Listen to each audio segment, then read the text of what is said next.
Hey, welcome back. Hope you're doing well. Andy here from Drive Steady, and in this video I'm reviewing the Honda Civic Type R. So listen up, the Type R is the fastest and most powerful production car Honda has ever sold in the United States. When you say Type R, there's a meaning behind it and a pretty large following. But to be honest, I'm not one of those followers, nor am I big into JDM. So let's see if this car will change my mind in this review of the Honda Civic Type R.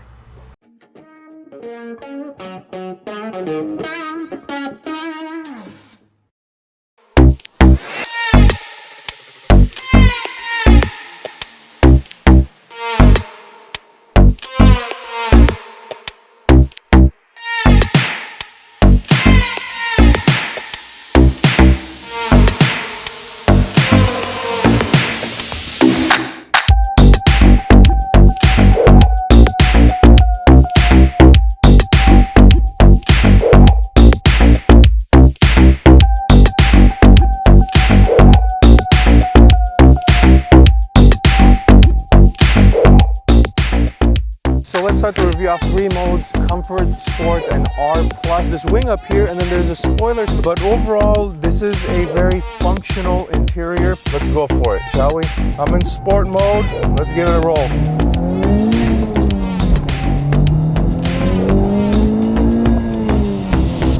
Definitely quick. Another acceleration here. It's definitely fast. And when that turbo kicks in, you're really going. It feels faster than 5.5 seconds. All right, so let's start the review off by talking about the exterior design. And the Civic Type R is extremely aggressively designed. It has quite a presence on the road. It immediately stands out compared to a normal Honda Civic. There's a lot of cuts and swoops and angles. It's got a humongous wing in the back. It's got a 3-exit pipe exhaust, which reminds me a lot of the Ferrari 458. The design isn't really up my alley, but there's a lot of function behind this form, and I can certainly get behind that. Another thing I like is this color. It's called Sonic Gray. It reminds me a lot of what I have painted on my Shelby GT350, which is Avalanche Gray. So I've got a little personal bias. I like this color a lot compared to the spectrum of colors in the Type R's lineup. And speaking of design, let me jump into a little bit more of the detail. This hood scoop here looks really cool, but it's fake, unfortunately. It doesn't have any type of intake or aerodynamic enhancement or functionality to the front end of the Type R. Then the headlights. These are actually really cool looking. They look very similar to the Honda Accords, and this is one of the things I like a lot of the Honda design is their headlight. It's an economy car, but there's nothing wrong with a cool looking headlight design, no matter how expensive the car is, and I really like the ones that Honda does on this Type R and also on some of the other cars. Next, the front end here. So this front end was opened up 13% because some of the owners were complaining that it overheats on track driving sessions or during spirited driving, and because of this 13% larger opening here in the front grille, Honda says that in their testing, it reduced the temperatures about 20 degrees. So that should help in the thermal efficiency of the Type R. Then we've got a carbon fiber front lip or front splitter, which looks pretty cool. I didn't have any type of issues going up and down steep driveways and whatnot. So this car has a decent ride height and decent clearance. Now let's go around to the side and I'll tell you about the wheel, tire, and brake package on the Type R. All right, so let's talk about the wheels, tires, brakes, and suspension. Of course, this is a performance car, so these are important things to learn about the Type R. So first things first, the suspension. This has an adaptive ride. So there's three modes: Comfort, Sport, and R+. I'll demonstrate these modes during the driving portion of the review, but know that the 2020 model year got a refresh of these adaptive dampers, and they can react up to 10 times faster through the uneven pavements, or basically whatever pavements you're driving on. Now let's move on to the wheels. These are 20-inch wheels by 8.5 on all four corners. So it's a decent looking wheel. It's got a red pinstripe, which I think is gonna look kind of old in a couple years. This was very, very popular maybe about 5 to 8 years ago, but nonetheless, people still do it, and I think it matches some of the red pinstriping on the rest of the Type R. Then you jump inside the wheelbarrow. You've got an upgrade here as well as part of the refresh. So it went from a single piece rotor to 2-piece rotors, and that saves 5 pounds going from 1 to 2 pieces. And you've got a 13.8-inch rotor up front bitten onto by a 4-piston caliper, and in the rear it's a 12-inch disc being bitten onto by a single floating piston. Then you've got a 245 section tire on all 4 corners, but overall it's a pretty impressive package here. Now let me tell you about what really makes this thing go: the engine.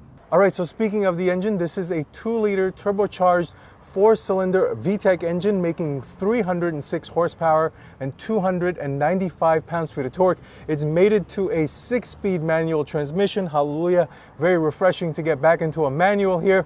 And it is driven with a front-wheel drive configuration, so the power is going to the front wheels.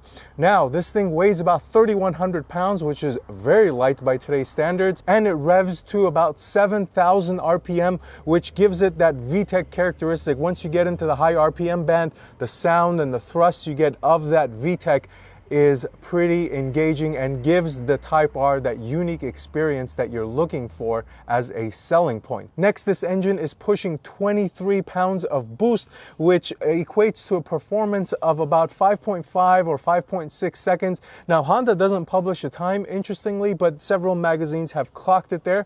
The more impressive thing about the Type R is that it is the fastest front-wheel drive car on the Nürburgring with a 7-minute and 43-second time, which is remarkable considering that this car only has 300 horsepower. But of course, it is a very light car. But again, credit where credit is due. Front-wheel drive versus rear-wheel drive or all-wheel drive is quite impressive. Now, this is not a one-trick pony because it is a Honda. It does have efficiency, 22 in the city, 28 in the highway for a combined average of 25, which gives the Type R that daily usability that I'll cover here later on in this video. But before getting there, let's listen to what this thing sounds like. Let's go around back and hear the exhaust.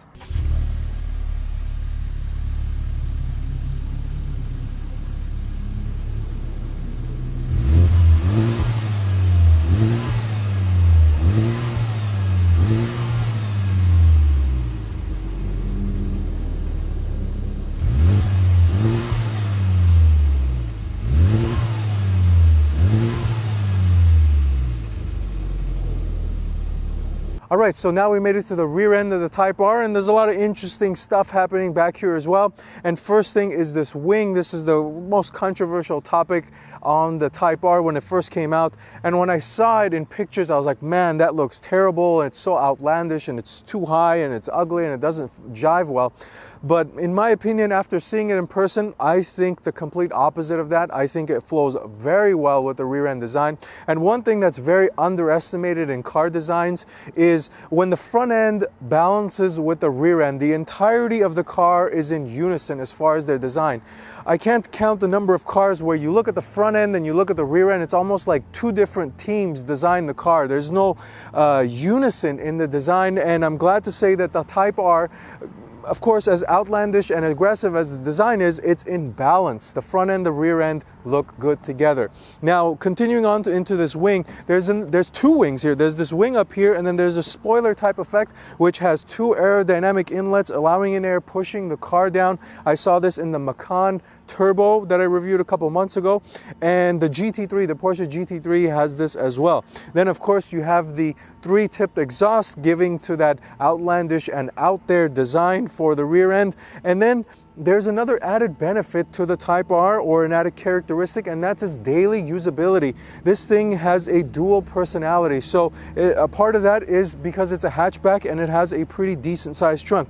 So let's open this thing and you open it using the comfort access. The key stays in your pocket. You have a pretty decent amount of space. I would say more than decent. It's actually rather large, and the seats fold down so you have expandability to store larger pieces of equipment. And if you like to carry around things, this thing would have absolutely no issues daily driving or even taking onto a weekend getaway. And on top of that, there is an added bonus of grab handles down up here, so you don't have to put your hand onto your exterior paint and get your finger oils and prints onto the car. So you just use that and you close it, and that's the rest of the exterior. Now let's jump onto the interior and I'll show you what it's like in there. All right, so now the interior of the Type R review, and I think the interior overall meets expectations, or at least my expectations, at the price point of this being a sub $30,000 car. Now, there are cheap plastics in here, and that's to be expected, but overall this is a very functional interior.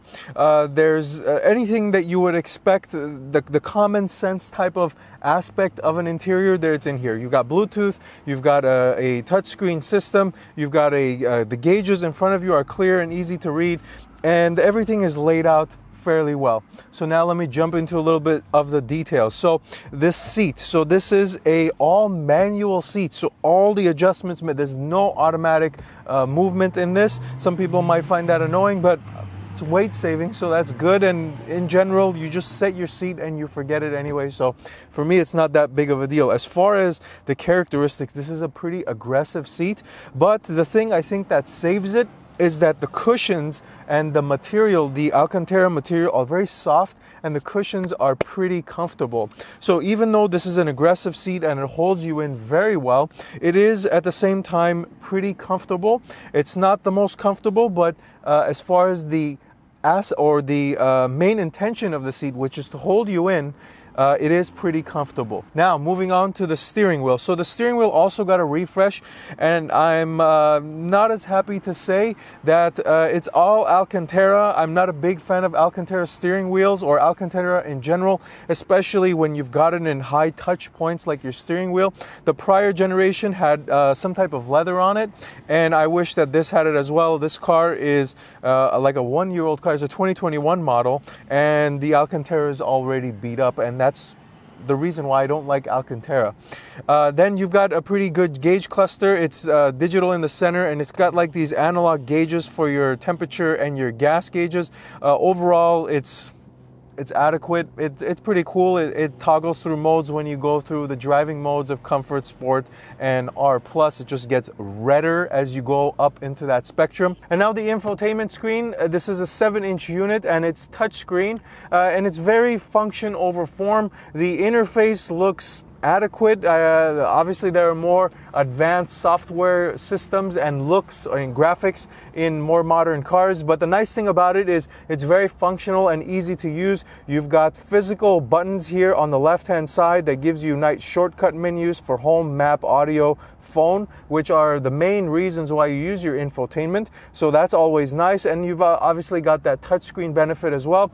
It's not a very deep learning curve to get used to this infotainment, so that's again very nice as well. But overall, it's as I would expect in a car of this price range. Now, another really cool thing is you've got a Type R logo, and it's got a serial number. So this car is R494. So I don't know if that means the 40,000th unit, or nonetheless, it does give you a pretty cool plaque style look.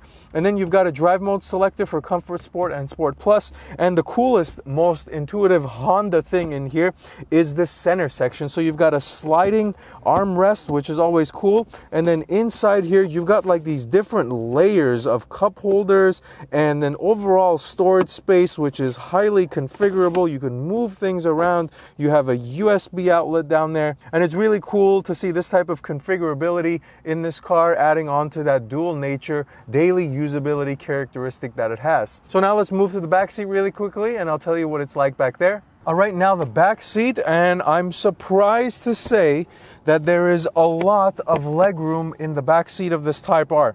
I'm 5'10", 5'11". I'm sitting behind myself. I have plenty of leg room. I have plenty of headroom. I would say somebody up to 6 feet tall, can probably sit in here comfortably. The amenities are lacking. I just have 2 cup holders. I don't even have an armrest. I have somewhere to put my stuff. There's no USB outlets in here. So if there's a place for improvement, it's the amenities back here. Maybe just give me like some charging units. Now everybody is connected mobile device wise. So having a charging unit back here is something that is lacking and I think necessary. But overall, like I said, there's plenty of room back here for 2 people to sit. 3 people is not going to work. So 2 people my size, surprisingly, there's a lot of space. And one final touch, the seat back here, or the back of the seat, has a pretty cool aesthetic. It looks like a fake carbon fiber, but nonetheless, it does look very cool and might make up for the lack of charging capabilities back here. So that's the back seat and the interior. Now let's go to the driving portion of the review. All right, so now the driving portion of the review. And as always, the key, just the Honda key, nothing special, doesn't say Type R on it, nothing to give you an idea that you're driving a special car. But I mean, I wasn't really expecting much given the price point.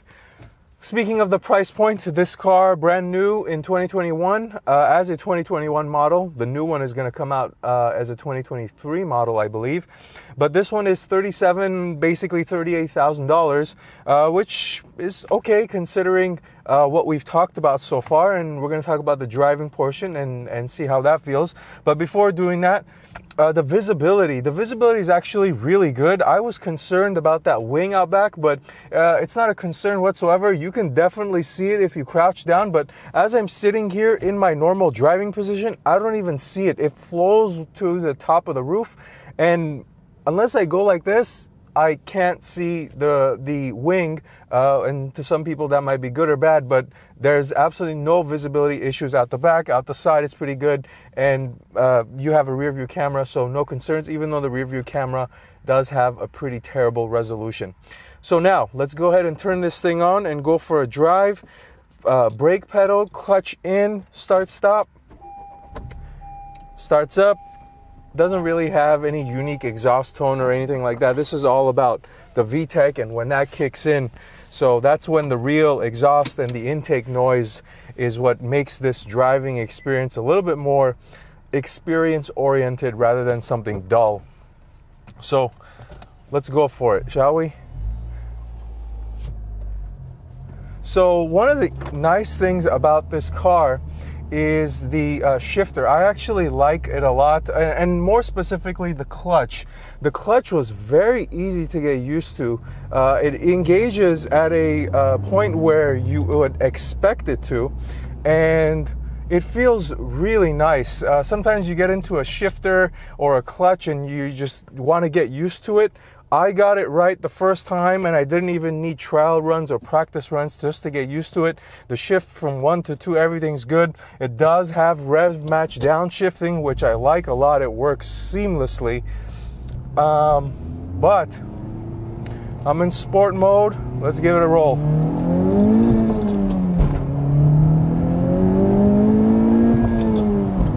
It's definitely quick.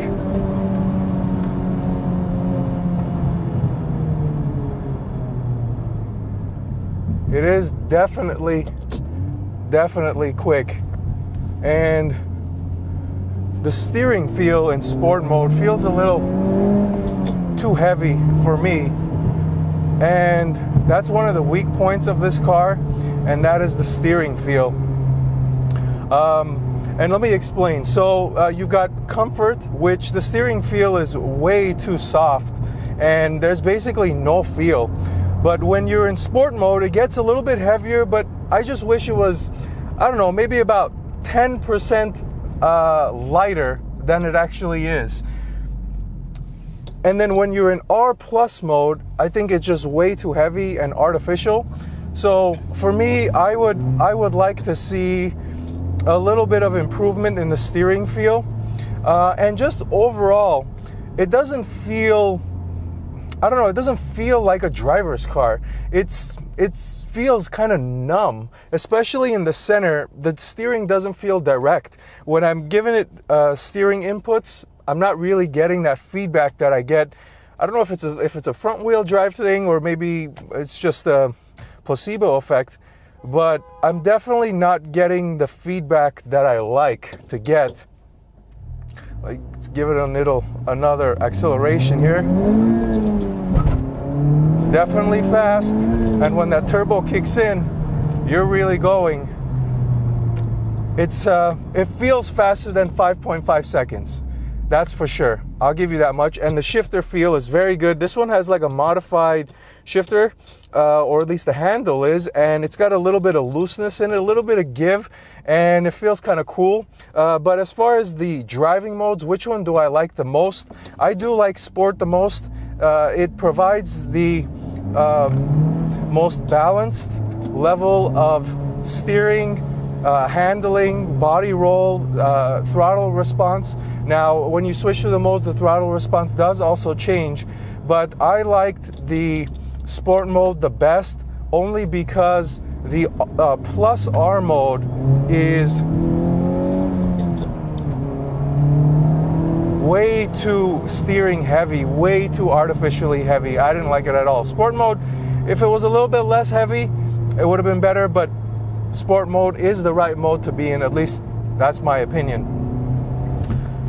So now, what about the rest of this car? I think it performs really well, but from a day-to-day basis, is this a good car, I guess, to drive on a daily? Because I think it's geared for people who want to drive this car on a daily basis. And I think that it's a really, really good car that you can absolutely drive on a day-to-day basis. And the reasons why is because it does give you that sporty feel that you're looking for when you're buying a car like this. And at the same time, it is comfortable enough, and it does have the practicality of a Honda. So I personally think this is a great daily driver car. You have the practicality of the hatch, you got a lot of space back there. The seats, even though they look intimidating and aggressive, they are pretty comfortable, to be honest. And the gas mileage is good. It's pretty quick. It's right. It has a good balance of power. Sometimes when you get in a car where it has way too much power, it overpowers the driving experience on a daily basis. The Miata is perfect at this. You can just smash that thing all day and you're not really moving fast. But this is right on that edge of fast enough, and you wouldn't want it to be much faster if for daily driving or spirited driving. So, did this car change my mind on JDM? Would I buy a car like this? No, I wouldn't. This car didn't really change my mind. I guess all the things that I don't like about, or that I prefer in don't like is probably not the right way to say it.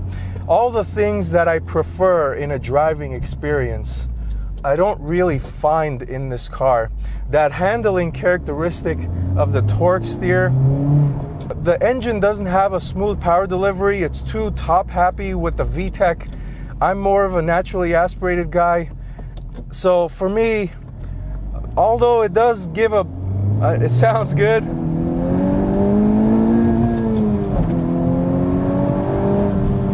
I don't know. It's just not my thing. And I don't know, it didn't really change my mind. I wouldn't really consider buying this car for myself. But if you're into the JDM thing and you like this type of feel, then I understand why you would want and like this driving experience. It's just not for me. So that's my opinion. If you have any other questions, please leave me a comment down below or send me a message on Instagram at DriveSteady. Otherwise, thank you for watching this video. Until next time, drive steady.